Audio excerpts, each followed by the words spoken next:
खुद जनता आके बोले कि नहीं आप जो हैं से आप मुखिया इस बार फिर बनिए, खुद आके आग्रह करे, इस तरह का काम करना चाहिए, न कि केवल पैसा कमाने के लिए मुखिया बनना चाहिए।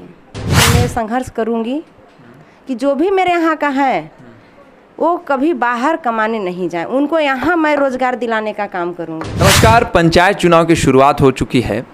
भारत में जब आप महिलाओं के लीडरशिप की क्वालिटीज़ को देखेंगे या फिर उसके बढ़ते ग्राफ को देखेंगे तो लगातार इसमें वृद्धि हो रही है। लगातार महिलाएं सामने आ रही हैं और अपने लीडरशिप स्किल्स को दिखा रही हैं। इस वक्त हम पाटन प्रखंड के ग्राम पंचायत किशनपुर में हैं। यहाँ पर जो मुखिया प्रत्याशी हैं सुमन गुप्ता जी, उनसे मिलेंगे और उनसे जानने समझने की कोशिश करेंगे कि इस बार चुनावी जो मुद्दे हैं वो क्या हैं। लेकिन हालांकि इससे पहले हम आपको बता दें कि 6 पुरुष मुखिया प्रत्याशियों के बीच ये अकेली महिला प्रत्याशी है जो इस चुनाव मैदान में उतरेंगी। सबसे पहले गढ़वा डिस्ट्रिक्ट में बहुत बहुत स्वागत है कुसुम जी आपका, सुमन जी। और इस बार चुनाव में आपकी क्या प्राथमिकता है, क्या चुनाव और विकास का एजेंडा होगा जिसको लेकर आप उतरेंगी और चुनाव में अपना उम्मीदवारी घोषित करेंगे? सबसे पहले मैं महिलाओं को शिक्षित करना चाहूँगी, उन लोगों को जागरूक करना चाहूँगी, उनके अधिकार और हक के लिए उतरूँगी। गांव में जो भी विकास का कार्य है, जो भी सरकारी योजनाएं हैं उसको धरातल पर लाने का कोशिश करूँगी और मैंने पहले भी किया है। इसके पहले मैं पंचायत समिति सदस्य थी जो प्रमुख के दावेदारी के लिए चुनाव पे आई थी, लेकिन वहाँ कुछ और पैसा का खेल चल रहा था, इस जो हमको अच्छा नहीं लगा। अच्छा, मतलब किसी कारणवश आप प्रमुख नहीं बन पाई और अभी आप इस बार मुखिया चुनाव का उम्मीदवार हैं। और इससे पहले मैं पूरे पलामू जिला में अकेली महिला सांसद प्रतिनिधि हूँ। सांसद महोदय हमको इस लायक समझे। तो मतलब राजनीति में पहले से ही सक्रिय हैं। किसी भी चुनाव को लड़ते वक्त बहुत सारे चैलेंजेस आते हैं, बहुत सारी दुविधाएं आती हैं, प्रत्याशी को झेलना पड़ता है। इस चुनाव में आप कैसे उन समस्याओं का सामना कर रही हैं? हमको तो पता ही नहीं कि मैं अकेली महिला चुनाव में उतरी हूँ, लेकिन इतना विरोध एक महिला के प्रति होगा ये हम सोच नहीं पा रहे हैं।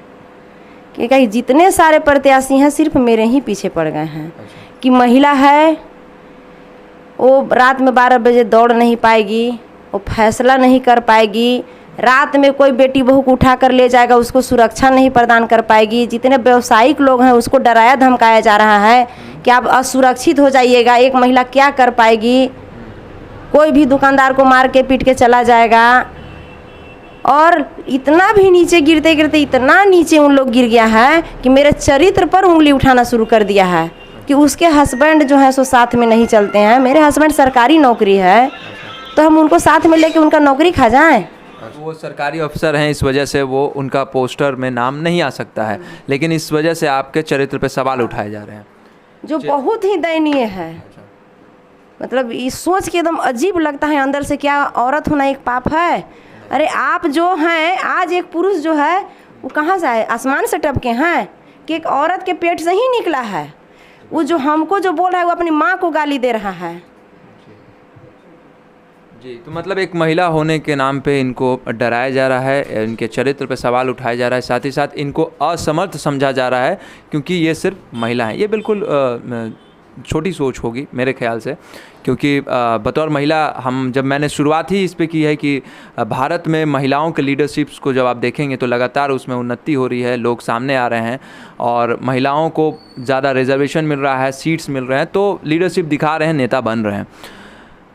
इन मुद्दों से विपरीत जब हम चलते हैं, क्योंकि चुनाव है और विकास की बातें होंगी, तो इस बार जब आप चुनाव में उतर रही हैं तो लोग क्या उम्मीद करें आपसे? जब आप चुनाव में उतरेंगी तो क्या बोलकर आप वोट मांगेंगी और लोगों की क्या उम्मीदें होनी चाहिए आपसे, ये बताइए। लोगों का सबसे पहला उम्मीद रहता है कि हमारे जो मुखिया बने गांव का विकास हो। हमारे गांव में बिजली, पानी, सड़क, बाकी जितनी सारी सुविधाएं हैं वो होनी चाहिए। सबसे बड़ी बात है जो भी सरकार की योजनाएं हैं उसको धरातल पे लाना मेरा पहला काम है। जनता जागरूक नहीं रहने के कारण उस योजनाओं के बारे में उन लोग लाभ नहीं उठा पाते हैं। महिलाओं को आगे लाना है। और सबसे पहले एक बहुत बड़ा हमारे यहाँ मुद्दा है बेरोजगारी, जो आज सारे मेरे यहाँ जितने भी हैं नवयुवक हों या कोई भी जितने भी हैं गार्जियन हैं, सभी लोग बाहर कमाने जा रहे हैं। मेरा पहली प्राथमिकता रहेगी, क्योंकि मैं सांसद प्रतिनिधि भी हूँ, आगे भी मेरा बहुत बड़ा प्रयास है कि मैं रोज़गार मुहैया कराऊँ। भले उसके लिए मेरा 10 साल 15 साल जितना टाइम लग जाए, लेकिन मैं संघर्ष करूँगी कि जो भी मेरे यहाँ का है वो कभी बाहर कमाने नहीं जाए, उनको यहाँ मैं रोज़गार दिलाने का काम करूँगी। और क्या लोग ये उम्मीद करें कि जब आप चुनाव जीतेंगी तो फिर आपको वोट मांगने की ज़रूरत पड़ेगी? ये भी होता है कि लोग काम नहीं करते हैं फिर से पहुंचते हैं वोट मांगने, तो आपके समय में ऐसा होगा या नहीं होगा? मेरा तो पूरा कोशिश रहेगा कि अगर एक बार कोई भी मुखिया प्रत्याशी हो, अगर अच्छी तरीके से अगर ढंग से काम करे तो कभी उसको वोट मांगने का ज़रूरत ही नहीं पड़ेगा। खुद जनता आके बोले कि नहीं आप जो हैं से आप मुखिया इस बार फिर बनिए, खुद आके आग्रह करे, इस तरह का काम करना चाहिए, न कि केवल पैसा कमाने के लिए मुखिया बनना चाहिए। मैं किशुनपुर पंचायत वासियों से नम्र निवेदन करना चाहती हूँ कि एक बार वो हमें इस पंचायत का मुखिया के रूप में चुने।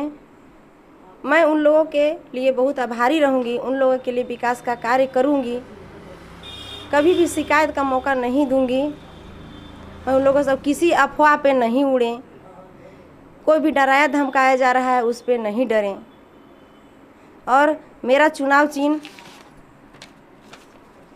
नाव छाप है, जो 6 नंबर क्रमांक पर अंकित है। इसे बहुत ध्यान एवं गौर से देखें और अपना मत अपने दिल से दें, किसी के दबाव में आके नहीं दें।